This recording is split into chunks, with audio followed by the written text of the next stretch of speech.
Assalamualaikum warahmatullahi wabarakatuh. Iman watwilah.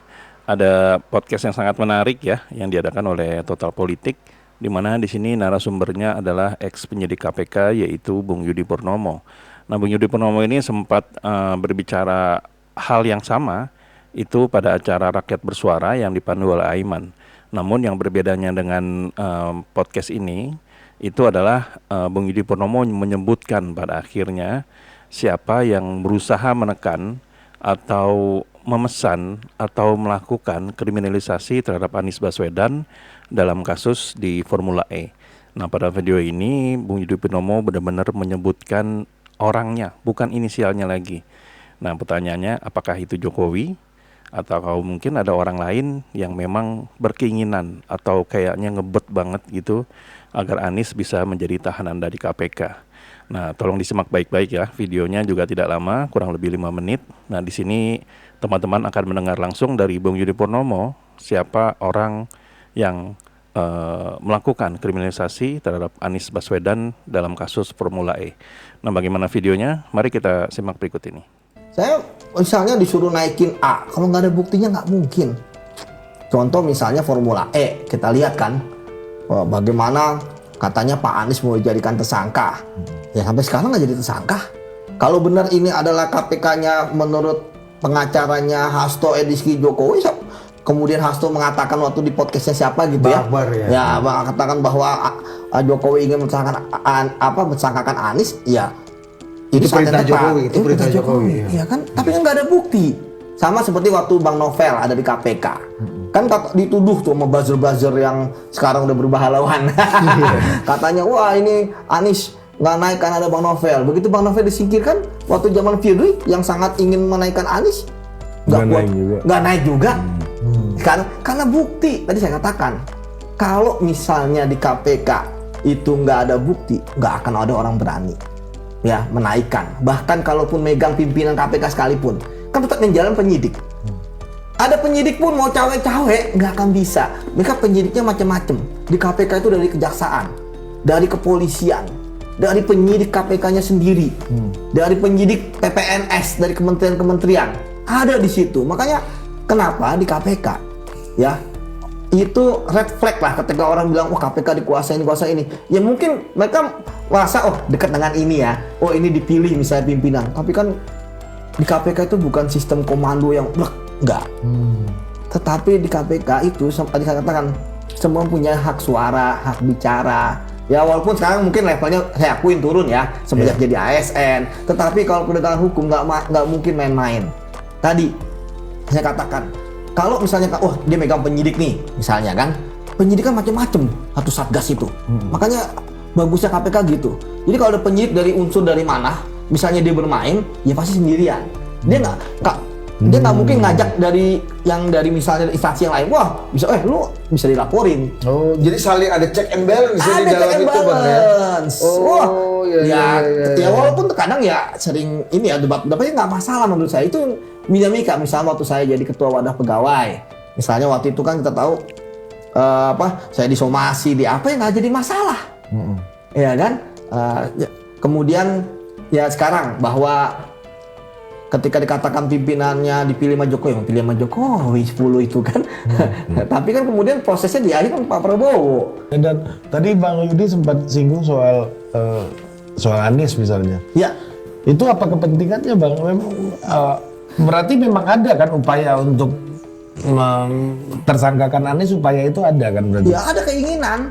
Tapi mau berapa belas kali ekspos pun ya kalau memang Bang Anies ya nggak ada bukti, ya nggak akan naik.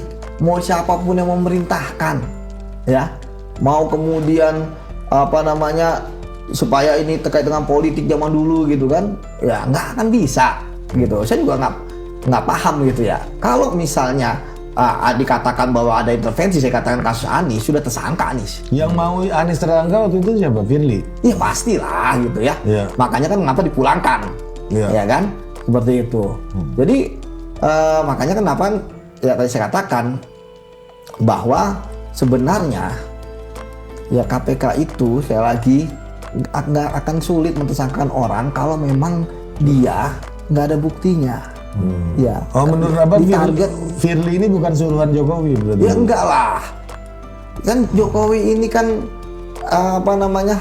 ketika Firly naik ya kan enggak terlalu hubungannya sebetulnya ya enggak terlalu inilah ya. Justru Firly ini entah dia bermain buat siapa, akhirnya kan dia menyingkirkan kita, ya kan? Bahkan di saat itu dia menyingkirkan, Jokowi malah nggak mau, ya kan? Jokowi nggak mau, ya. Itu Firly tetap menyingkirkan. Bahkan inilah kita itu yang Firly itu memang jagonya di situ ya. Dia tuh nggak mau sendirian menyingkirkan. Makanya dalam berita acara rapat koordinasi penyingkiran kita, saya Bang Novel itu yang tanda tangan, ya. Itu 5 pimpinan KPK, ya. Kemudian Menpan RB saat itu, ya. Kemudian Menkumham Pak Yasona. Kemudian Kepala BKN. Kemudian dulu ada namanya Ketua Komisi ASN, ya. Ada LAN juga.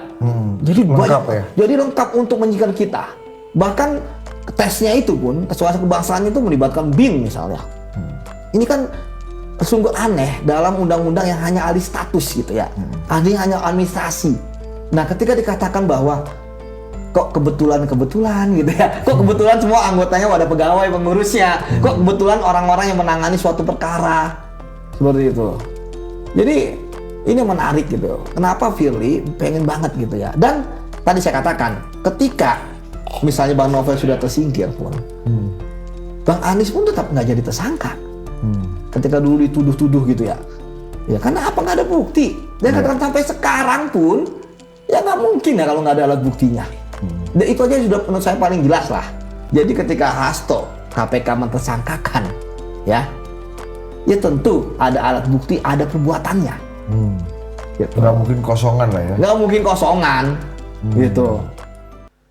Ya, itulah tadi keterangan dari Bung Yudi Purnomo. Bila memang teman-teman merasa video tadi terlalu cepat, bisa mengulang lagi kembali ke belakang ya. Nah, jadi dari keterangan Bung Yudi Purnomo ini yang juga seorang mantan penyidik KPK menyebutkan dengan jelas tadi bahwa yang menekan atau berusaha mentersangkakan Anies adalah Firly Bahuri. Dan ketika hostnya bertanya tentang berarti di sini tidak ada sangkut pautnya dengan Jokowi ya. Nah, Bung Yudi Purnomo ini menyebutkan bahwa tidak ada sama sekali sangkut pautnya dengan Jokowi. Jadi murni bahwa yang ingin mentersangkakan Anies adalah Ketua KPK pada saat itu adalah Firly Bahuri. Nah, di sini ya teman-teman bisa ngelihat lah bagaimana respon atau bagaimana gestur dari Bung Yudi Purnomo ketika host menanyakan berarti di sini tidak ada sangkut pautnya dengan Jokowi ya. Ya kami melihatnya di sini Bung Yudi Purnomo ini agak kurang nyaman ya. Udah sering beberapa kali dia menelan ludah gitu, terus juga kayak masih agak bingung. Tapi dia menyatakan bahwa Jokowi tidak sama sekali ada sangkut pautnya dengan berusaha untuk tersangkakannya Anies Baswedan. Nah, jadi teman-teman bisa melihat dan menilai sendiri bagaimana ini sebetulnya, apakah memang apa yang dikatakan oleh Bung Yudi Purnomo ini adalah sesuatu yang mutlak ya kebenarannya, di mana memang hanya dialah mungkin di antara kita semua yang menonton ini yang memang ada di dalamnya. Namun kalau tidak salah, kalau memang itu pada zaman Firly Bahuri, Bung Yudi Purnomo ini itu kalau tidak salah ya, kalau saya tidak salah, itu Bung Yudi Purnomo ini sudah tidak ada lagi di KPK.